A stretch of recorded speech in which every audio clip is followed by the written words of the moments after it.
अब मैं सिद्धार्थ के पास आती हूँ कि सिद्धार्थ, जो ये लेटेस्ट खुलासा जो अजीत अंजुम ने किया है, जहां पर बीएलओ और वोटर की बातचीत है, इस खुलासे के बाद अब क्या चीज बची है? सुप्रीम कोर्ट अब क्या करेगा? क्या ये एक बहुत बड़ा तमाचा नहीं है पूरे इलेक्टोरल सिस्टम के ऊपर, कि बिल्कुल एक मजाक बनाकर रख दिया है मोदी, अमित शाह और ज्ञानेश कुमार ने? और ये जो सारी चीजें सामने नजर आ रही हैं, अब वोटर्स खुलकर ये बात बोलने लगे हैं, तो फिर इस एसआईआर में बचा क्या है अब? जी जी। जिस तरह के शुरुआत में आपने वीडियोस दिखाए, जो ऑडियो रिकॉर्डिंग सुनाई वोटर के बीच में और बीएलओ के बीच में, और जिस तरह से ये काम होते हुए दिख रहा है, तो ये कहीं पर भी नहीं लग रहा है कि भारत का केंचुआ काम कर रहा है। यहाँ पर तो कोई माफिया काम करते हुए दिख रहा है। ये तो बिल्कुल स्पष्ट हो गया, ये कहीं केंचुआ का कोई संवैधानिक काम करते हुए नहीं दिख रहा है। तो माफिया लोग इस तरह से काम करते हैं। हाँ ठीक है, तुम्हारा काम हो गया, तुम चिंता मत करो, तुमको आने की जरूरत नहीं है, तुम्हारा काम मैंने कर दिया। ये तो इस तरह की बातें तो माफिया लोग करते हैं। दूसरी बात ये कि लोकतंत्र का मतलब ही होता है शासन की पारदर्शिता और नागरिक की सहभागिता।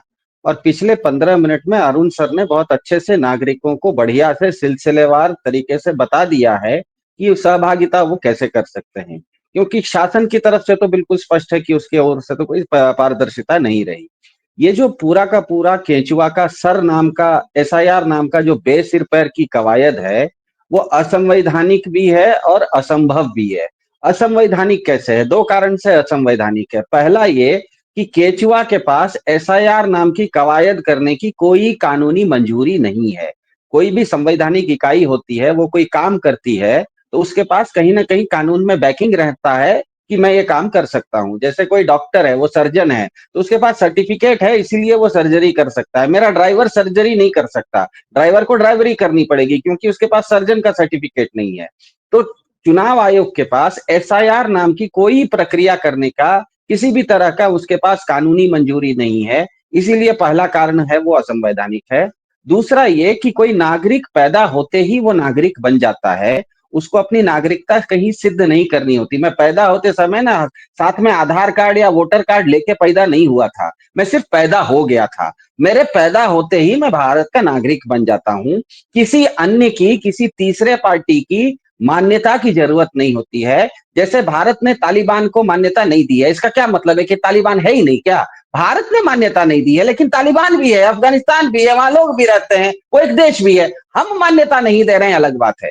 तो भारत की नागरिकता किसी कागज से प्रमाणित नहीं होती। अगर मैं नागरिक नहीं हूं या हूं, ये प्रमाणित करना मेरा काम नहीं है। जिस तरह से कोई क्रिमिनल को कोर्ट में सरकार को प्रमाणित करना पड़ता है कि इसने क्राइम किया, उसके खिलाफ सबूत जुटाने पड़ते हैं, जज को बताना पड़ता है कि इसने क्राइम किया, उस व्यक्ति को कुछ नहीं बोलना है। वो व्यक्ति कहेगा कि मैंने क्राइम नहीं किया, पुलिस ने बताएगी कि कैसे उसने क्राइम किया।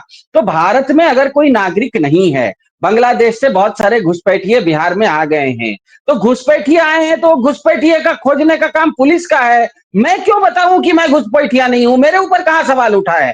तो दूसरी बात, इसीलिए ये दो कारण है जिसके कारण की ये असंवैधानिक है। और दूसरी बात असंभव है। ये असंभव किस लिए है? क्योंकि ये पूरा काम, जिस तरह से आपके भी वीडियो ने बताया, अजीत अंजुम के वीडियो से भी पता चल रहा है, ये पूरा का पूरा काम जो एसआईआर नाम का कर रहा है, ये चुनाव आयोग बीएलओ के माध्यम से कर रहा है। बीएलओ ही सबसे इंपॉर्टेंट आदमी है, क्योंकि बीएलओ हर वोटर से मिलेगा, हर वोटर का 11 कागज देखेगा, सही कागज को लगाएगा, उस वोटर का फोटो लेगा, वो फोटो उसके बाद फॉर्म पे चिपकाएगा, उसके बाद वो दस्तखत लेगा। ये सब एक कागज पर नहीं, दो दो कागज पर करेगा। एक कागज खुद रखेगा और एक कागज वोटर को देगा। मतलब कुल हर वोटर के साथ बीएलओ 12 काम करेगा। 1 दर्जन काम है बीएलओ को। पहले वोटर से जो मैंने बताया, पहले मिलना है, कागज मांगना है, कागज चेक करना है, फोटो लेना है, फोटो चिपकाना है, सिग्नेचर करना है, ये सब चीज दो दो कागज पर करनी है। कुल मिला के गिन लीजिएगा 12 काम है। तो कुल मिला के हर वोटर के साथ बीएलओ को 12 काम करना है। और बीएलओ का मतलब ही होता है बूथ लेवल ऑफिसर, इसीलिए उसको बीएलओ कहा जाता है। और हर बूथ पर हमें पता है 1200 वोटर होते हैं। मतलब, और अब जो बीएलओ नाम का व्यक्ति है, उसको चुनाव आयोग 1 महीने में केवल 84 घंटे के लिए वो चुनाव आयोग का काम करता है। वो रोज 24 घंटे चुनाव आयोग का काम नहीं करता, वो कोई दूसरा काम कर रहा होता है। रोज 2 घंटे काम करता है और इतवार को 8 घंटे काम करता है। मतलब 30 दिन में कुल मिला के उसको 84 घंटे ही चुनाव आयोग का काम करना है। अब मुझे ये कोई भी कैलकुलेटर लेके हिसाब कर लीजिए 84 घंटे में 1200 वोटर का 12-12 चीजों को जांच करके लगाने का मतलब है कि एक वोटर के साथ अभी 84 घंटे में उसको केवल 4 मिनट मिल रहे हैं। तो मुझे बताइए कि 4 मिनट में एक बीएलओ 12 काम एक एक वोटर के साथ कैसे कर सकता है? तो ये पूरी तरह से असंभव है। ये एक ऐसा है कि एक टीम क्रिकेट मैच खेल रही है, उसको एक ओवर में 100 रन बनाना है जीतने के लिए। अब वो बैटिंग 6 बॉल पे 6 छक्का भी मारेगी, वर्ल्ड रिकॉर्ड भी बना लेगी, तो मैच तो नहीं जीत सकती।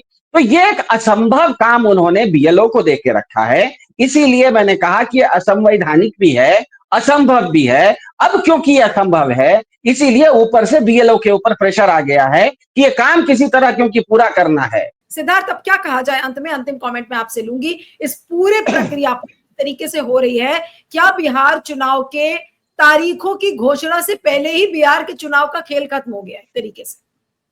नहीं, मेरे ख्याल से खेल खत्म तो नहीं हुआ है, काफी रायता फैला हुआ है। और जिस तरह से अजीत अंजुम जी के वीडियो में बीएलओ बात कर रहे हैं, बीएलओ स्पष्ट बोल रहे हैं कि हाँ, हम डॉक्यूमेंट्स, आपके डॉक्यूमेंट्स को हम तैयार कर रहे हैं, हम ई सिग्नेचर भी कर रहे हैं, हम ई चेक भी कर रहे हैं, जो सब चीज दूसरे को करना चाहिए। अब अब उनका ये कहना, अगर खुद वो टीवी पर मतलब फोन पे कह रहे हैं कि दूसरे का आपका दस्तखत हम खुद कर रहे हैं, इसका मतलब किसी दूसरे का दस्तखत खुद करके दस्तावेज तैयार करने का अपराध भारतीय न्याय संहिता में धारा 335 और 336 के अंदर जालसाजी और फर्जीवाड़ा माना गया। ये दोनों शब्द मेरे नहीं है, भारतीय न्याय संहिता जो अभी भाजपा ने नया बनाया है, उसमें धारा 335 और 336 के अंतर्गत दूसरे के दस्तावेज तैयार करना और झूठे सिग्नेचर करने को फर्जीवाड़ा और जालसाजी माना गया है, और इसके लिए 2 साल की सजा है। और कुल मिला के बिहार में 91,000 बीएलओ हैं, टोटल पूरे बिहार में 91,000 बीएलओ हैं। अगर हर बीएलओ पर इस तरह का दबाव है, तो इसका मतलब हर बीएलओ ने 1, 2, 3, 4, 5, 50 कुछ न कुछ इस तरह का किया है।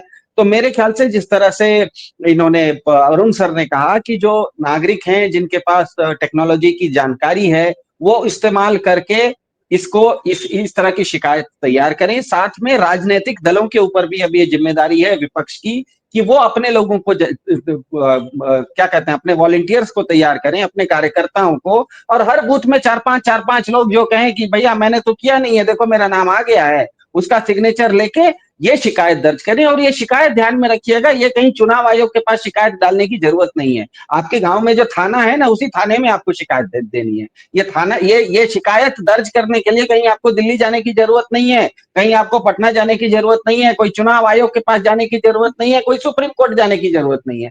गांव में जो थाना है उसमें चला जाना है, भैया एक मैं यहाँ खड़ा हूं, मैंने दस्तखत नहीं किया और मेरा दस्तखत हो चुका है, देख लीजिए। धारा 335 और 336 के अंदर मेरे साथ जालसाजी और फर्जीवाड़ा हो गया है।